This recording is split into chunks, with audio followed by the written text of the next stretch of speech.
NC State, man, what a story. They have been 11 seed. They got the fan favorite across America right now, running their squad, and now they take on Purdue in the Final Four this weekend. Joining us now is James Henderson of Inside Pack Sport covering NC State. James, good morning to you, man. This is one of the more improbable runs. Like, if I would have told you 6 weeks ago that NC State would be in the Final Four, what would your reaction have been?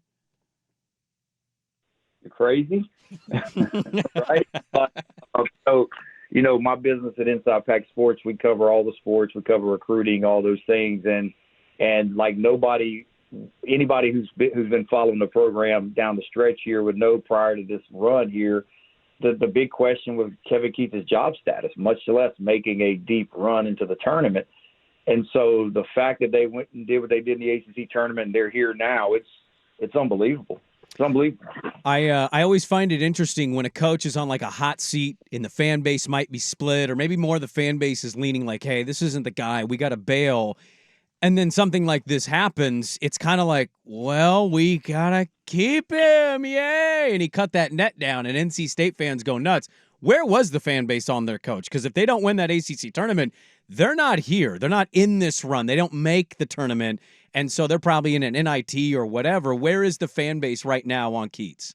Well, I think the thing with Kevin was, you know, NC State's a program that prior to this year, I mean, they hadn't won an ACC championship in, I think it was 37 years, right? And so you're talking about a program that's got 2 national championships. So the fan base, they just wanted to see something big, right? Like, it's not like if you go through his tenure at NC State, it's not like NC State's been a bad program. I mean, his ACC record for his career it's actually on par with Jim Valvano, but you didn't have the highs, right? Like, you didn't have the memorable runs, the Sweet 16s, the Elite Eights, all the things that Valvano gave you, even though you had some down years.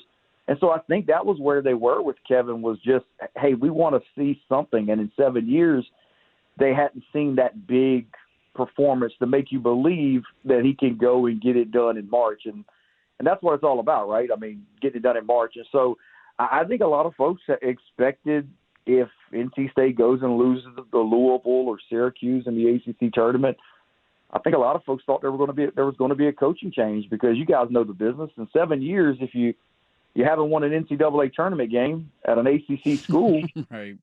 I mean, that's just kind of the expectation in most programs. Yeah, there's no doubt about that. Now you take on Purdue in the Final Four. I'm just going to be on it. We had a Purdue guy on last week, and I didn't want to share my thoughts about Purdue because he was a nice guy. You coward. I can't stand watching this damn team play. Zach Edey, he's cheap, he's stupid, he's bigger than everybody. It's like watching me play basketball against my 11-year-old nephew and just dump it to me in the post, and I'll dunk on him every time. It's done. Right. So I'm rooting hard for you guys, man. You got a big boy who can maybe go toe-to-toe with him. Just how do you feel about the matchup this weekend? Well, it's interesting. You know, NC State actually played Purdue, I think it was 3 years ago. And, again, that's a long time, I think we know, in college basketball. But they've seen Edey. And, that was the year that I think Purdue was ranked 1 in the country, and NC State actually finished last in the ACC. And they took them they went to overtime. It was a neutral site game, went to overtime, like one of those December games. And so I know they've got some tape, and obviously Edey's better and the personnel is a little different. But they've got some tape on how I think they're going to try and attack him. And that's the thing, is I think you've got to go at him. But the thing about it with NC State right now, it just feels like this is a team that's kind of on a run, that whoever's in the way, a little destiny to it, right? I mean, everybody's mentioned the UConn run where they had a similar 5 wins in 5 days a few years back, and they just kept on going and won the NCAA tournament. And so I don't know. I think Purdue's good, but I don't think NC State, when you go through Duke twice, you go through North Carolina. I know Marquette was supposed to beat NC State by double digits, right? I mean, like, all these games you're supposed to lose, and you keep winning them, and not only winning them, you're winning them pretty comfortably. I mean, like, they beat Duke double digits, Marquette double digits. I mean, pretty easy wins for NC State. So I think they've got a lot of confidence going to Phoenix. Yeah, you did America a favor, though, getting rid of Duke. Filipowski fouling out early. Like, everybody was rooting for that to happen. Nobody wanted to see them advance. You guys, Amen. It's an interesting team because it's exactly what you'd put down of, like, hey, how would you describe a good NCAA tournament team? Great guard play, annoying white guy that does everything in Middlebrooks, flashy big guy down low who's fun and saucy. And it's like, here's NC State. What has surprised you the most, though, from what they were most of the year? What has surprised you the most of what they do during this run? I'm being completely honest, and it's not hindsight, right? Like, I'm not totally surprised they're winning games, right? If you go and look at their record, they've been in so many games they've lost this year. It's just they were not able to finish them. But they've very few games they've lost convincingly. I mean, like, very few, 1 or 2 games that were convincing losses. And because I think you're right, they've got a lot of the pieces you look for. I mean, I think what makes State really tough to deal with is Burns.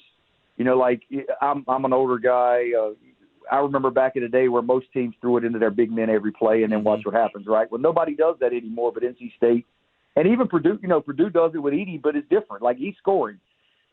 Burns at times is NC State's point guard.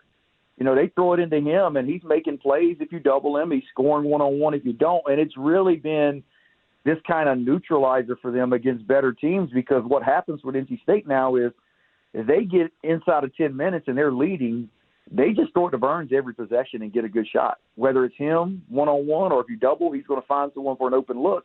And they've been making those shots. And so it's made them tough to really run down for teams.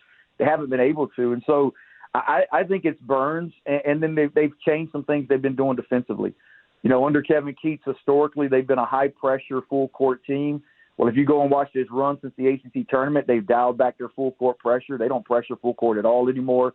They're playing more of a half-court defensive game. And I think because of how good they've been half-court offensively, it's allowed them to really win these games.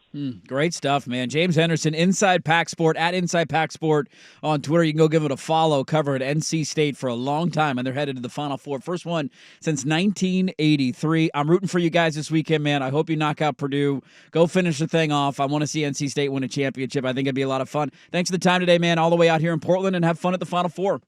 Hey, appreciate it. I want to say congrats to their women's team. They actually won out in Portland and made it to the Final Four as well. Yeah, that's right. Yeah, I want to say that. So appreciate it, and then I'm sure they're happy for all of the local support you guys gave them. So thank you. Absolutely. Good stuff. James Henderson. Yeah, that's right. They got the win. Was that Saturday night that they won here to go to the Final Four? Which is cool, man. Yeah, they beat Texas. That was a big win for them. That was huge. Is NC State women's hoops good? Like, is that a good program? It's a traditionally very good program. Okay. Kay Yao was the longtime head coach. And if you remember, she unfortunately suffered from cancer. Oh.